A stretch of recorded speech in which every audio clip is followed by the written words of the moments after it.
నమస్కారం, welcome to I dream. ధర్మ మార్గం విత్ విజిత కార్యక్రమానికి స్వాగతం.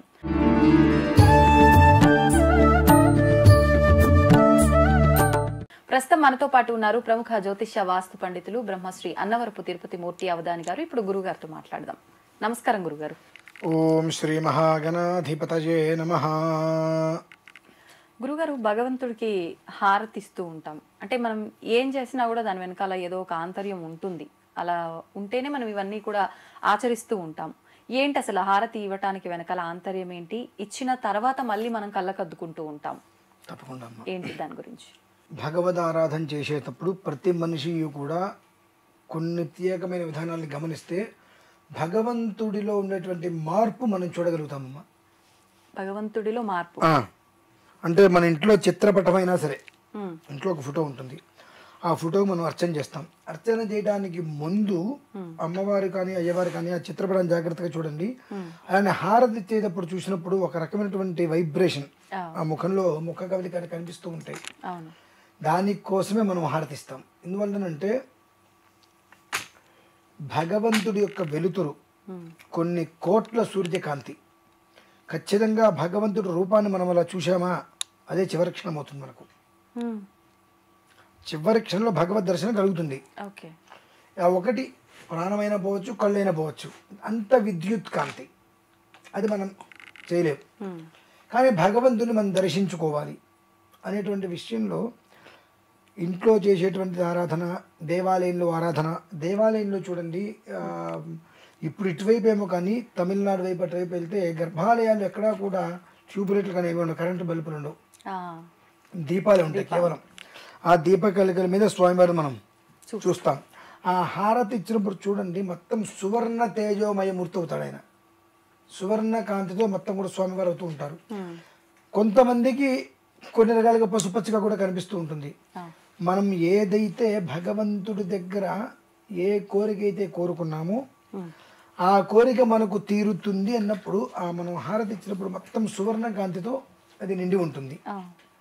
అలానే ఇళ్లలో చేసేటప్పుడు చిన్న ఫోటో ఉంటుంది, ఆ ఫోటోకే సద్యోజాతి విధానంగాను, శ్రీ సూక్త విధానంగాను, ఇంకో ఏదో లలితా సహస్రనామనాథో ఏదో కొన్ని అర్చనలు చేస్తాము. ఇంట్లో నిత్య ఆరాధన చేసుకునేటప్పుడు ప్రతిరోజు ఇంట్లో చూడమనండి. ఖచ్చితంగా ఆరాధన చేసేటువంటి ముందు అమ్మవారు ఎలా ఉంటుంది, ఆరాధన చేసిన తర్వాత స్వామి ఎలా ఉంటాడు అనేటువంటిది హిరణ్యపాత్రం మధో పూర్ణం దదాతి మధప్యోసానీతి అనేటువంటి మంత్రాలతో హారతిస్తున్నప్పుడు ఆ దేదీప్యమానమైనటువంటి రూపం, ప్రకాశవంతమైన తేజస్సు మనకు వస్తుంది. మాది భగవంతుడి దగ్గర నుంచి.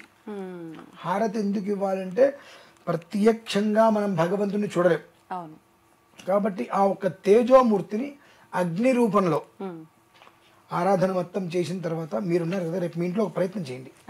ఇంట్లో మామూలుగా ఫోటో ఉంటుంది, దీపారాధన చేసి మనస్సులో ఏమీ కోరుకోవద్దు. భగవంతుడు ఒక్క 2 నిమిషాలు నమస్కారం పెట్టి, నాకు ప్రత్యేక మంత్రాలతో పూజ చేయటం తెలియదు, పూజ చేయటం రాదు, కానీ నిన్ను అర్చించుకోవాలి అనేటువంటిది మనస్సు అయితే నాకుంది.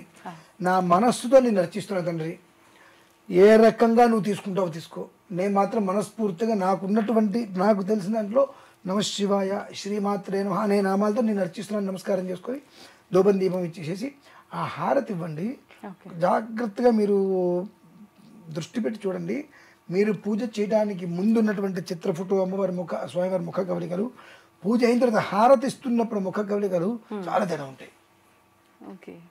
ఆ హారతి ఇస్తున్నప్పుడు ఆ ఒక్క భగవంతుడి యొక్క తేజో రూపమైన భగవంతుడు అగ్నితత్వంలోకి వచ్చేస్తాడు. ఆయన ఆ ఇచ్చినప్పుడు మన వైపు తిప్పుతారు కదా, మనం ఇటు అనేస్తాం. అగ్నిహోత్రుడైనటువంటి ఆ భగవంతుడికి నమస్కారం చేసుకోవాలి మనం. సాక్షాత్తు మనకు అగ్ని అంటే ప్రతిదానికి మూలం అగ్ని. మనం భగవంతుడికి ఏదైనా హోమం చేయాలంటే అగ్ని ద్వారానే హోమం చేయాలి. ఏదన్నా ఏది సమర్పించాలన్నా భగవంతుడికి అగ్నిహోత్రం ద్వారానే సమర్పించాలి. అలానే మనకు శబరిమల జ్యోతి, అరుణాచలం జ్యోతి, ఎక్కడి నుంచో అది కనిపిస్తుంటుంది. జ్యోతి స్వరూపుడే భగవంతుడు. అంటే భగవంతుడు మనకు దర్శనం ఇచ్చేటువంటిది జ్యోతి స్వరూపంలో. కాబట్టి ఆ హారతి ఇచ్చినప్పుడు ఇటు అనేసుకోవటం, అయ్యప్ప మాళ్ళు ఉంటాయి, ఇటు తిప్పేసుకోవడం చేసుకుంటాం.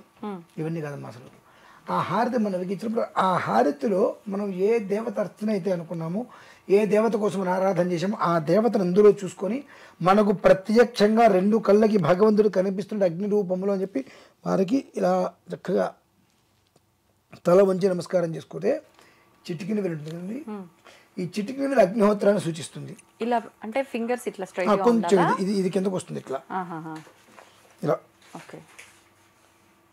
ఈ చిటికిన వేలు అగ్నిహోత్రానికి సూచిస్తూ అక్కడి నుంచి శక్తిని తీసుకొని బటన్ వేలు ద్వారా భూమధ్యలోకి వెళ్తుందమ్మా. అంటే ఇలా పెట్టాలా? ఇలా నమస్కారం పెట్టుకోవాలి.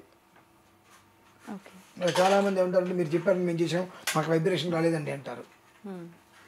ఆ రూపం అనేటువంటిది మనకు ఆ నమస్కారం పెట్టినప్పుడు ఆ చిటికిన వేల నుంచి అది తీసుకొని బటన్ వేల్ ద్వారా ఒక భూమధ్యానికి పంపిస్తుందండి.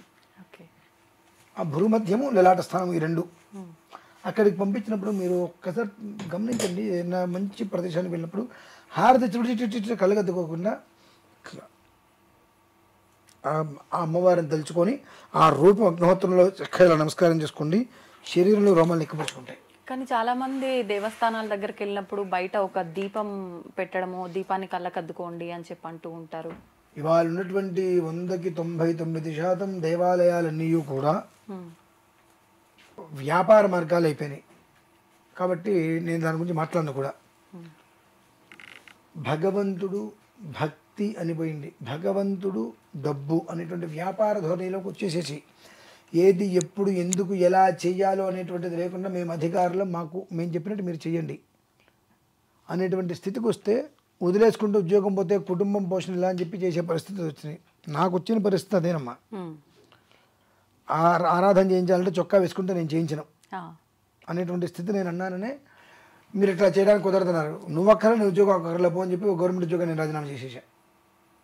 2012 జనవరి 16వ తారీఖమ్మా. నాకు ఈ ఉద్యోగమే అక్కర్లేదు, నేను ఆ మంత్రం వచ్చి ఆ విధానాన్ని నేను అనుసరించలేక నీకు దీని గురించి తెలియని వాడివి నువ్వు నా మీద పెత్తనం చెలాయిస్తూ నువ్వు చెప్పింది నేను చేయాలంటే నేను చేయని చెప్పి రిజైన్ చేసేసాను. దాదాపు 13 సంవత్సరాలు ఉద్యోగం రిజైన్ చేసేసాను. ఎందుకంటే 10 మందికి చెప్పవలసిన తత్వం నాది. చెప్పి చేయించగలగాలి, చేయించలేనప్పుడు అక్కడ నేను ఉండకూడదు. సో అవి జరగలేదు అక్కడ. కాబట్టి అన్ని దేవాలయాలు జరుగుతాయి నేను చెప్పను, కొన్ని ఉన్నాయి. మీ ఇంట్లో అయినా సరే ఏదైనా ఒక ఆరాధన చేసినప్పుడు చక్కగా వేద మంత్రాలను ఉచ్చరించేటువంటి బ్రాహ్మణి గారికి మీ ఇంటికి వచ్చినప్పుడు ఆరాధన చేసినప్పుడు హారతి ఇవ్వగానే మీరు ఆ హారతిని ఇలా చక్కగా నమస్కారం పెట్టుకోండి. రోమాలను ఎక్కువచ్చుకుంటాయి అమ్మా. చక్కటి వైబ్రేషన్. దాన్ని అద్దుకోవడం కాదు మనం చేయవలసింది. మీరు చెప్పినట్టుగా నమస్కారం చేస్తాం ఓకే, కానీ వెళ్ళిపోతుంది. అది అలవాటు అయిపోయింది, అది అలవాటు అయిపోయింది అంతే. ఇప్పుడు ఎట్లా అయితే కనుక అక్షయ తృతీయకి గోల్డ్కి సంబంధం లేదన్నా గొర్రె కషాయవాన్ని నమ్ముతుంది అన్నట్టుగా ఈ గొర్రె మందల్లాగా వీళ్ళందరూ వీళ్ళు కొంటున్నారు కదా, వద్దు అని చెప్పిన వినకుండా అలానేది కూడా. ఏది ధర్మం ఏది అధర్మం, ఏది అవసరం ఏది అనవసరం అనేటువంటి విషయాన్ని మనం గ్రహించుకోవాలి.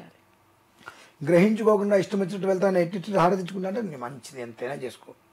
దేనికి ఇస్తున్నావు అంటే ఊతున్నావా విసురుతున్నావా దాన్ని అంటే ఇట్టిట్ట అంటే 3 సార్లు అద్దాలి కళ్ళకు ఎవరు చెప్పారు? అది చెప్తున్నారు కదండి. ఇప్పుడు నేను కూడా చెప్తున్నా కదా వద్దు అని చెప్పి. ఇప్పుడు చెప్తున్నా, ఇప్పుడు కాదమ్మా, 15 ఏళ్ల క్రితం ఒకసారి పెద్ద ఇంటర్వ్యూలో చెప్పేదే విషయం, పట్టించుకోలేదు. మంచిది, శుభం. ఎందువల్లంటే జనాలకి హారతి అనగానే కళ్ళకు అద్దుకోవాలి, వెంకటేశ్వర స్వామి వారి దగ్గర కానీ కళ్ళు మూసుకోవాలి, ఇవి అలవాటు అయిపోయినాయి. ఎందుకు వెళ్తున్నాం దేవుడి దగ్గరికి? ఆయన చూడటం కోసం వెళ్తున్నాం. మనం ఆయన్ని చూస్తే ఆయన మనల్ని చూస్తాడు. ఆయన దగ్గరికి వెళ్ళి కళ్ళు మూసుకుంటే వీడు దోషేస్తాడు. ఆయన చూసిందే ఉంది. ఇంకా నీ కళ్ళు ఆయనకి కనిపిస్తే నీ లోపల ఉన్నటువంటి దోషం అంటే చెప్తాడమ్మా భగవంతుడు, దోషం తీసేస్తాడు. భగవంతుని కంటి నిండా ఎందుకు చూడాలి అంటారంటే మనం చూసినప్పుడు ఆ మనిషి కళ్ళను అనుసరించి ఆ మనిషి మన మీద ఇష్టంతో వచ్చాడా, భక్తితో వచ్చాడా, భయంతో వచ్చాడా అనే విషయం కళ్ళు చెప్తాయి. మనిషి నిజం చెప్పినా అబద్ధం చెప్పినా కళ్ళు మాత్రం స్పష్టంగా నిజమే చెప్తాయి. కాబట్టి భగవంతుని తదేకంగా అలా చూస్తే మనము ఆ కళ్ళు చూసి ఆయన స్కాన్ చేసేస్తాడు, వీడు ఎవడు దేనికి వచ్చాడేంటి అని. అక్కడికి వెళ్ళి కళ్ళు మూసుకుంటారు, వెతుకు వచ్చి ఆయనకేం తెలుస్తుంది? 100 సార్లు వెళ్ళినా అంతే. కాబట్టి ఇది తెలుగు కూడా మనకు అలవాటు పడిపోయాం. చక్కగా నీ ఇంట్లో అయినా ఎక్కడైనా నువ్వు ఆరాధన చేసినప్పుడు అందరూ చేసుకుంటారు, నీకెందుకు నువ్వు నమస్కారం చేసుకో.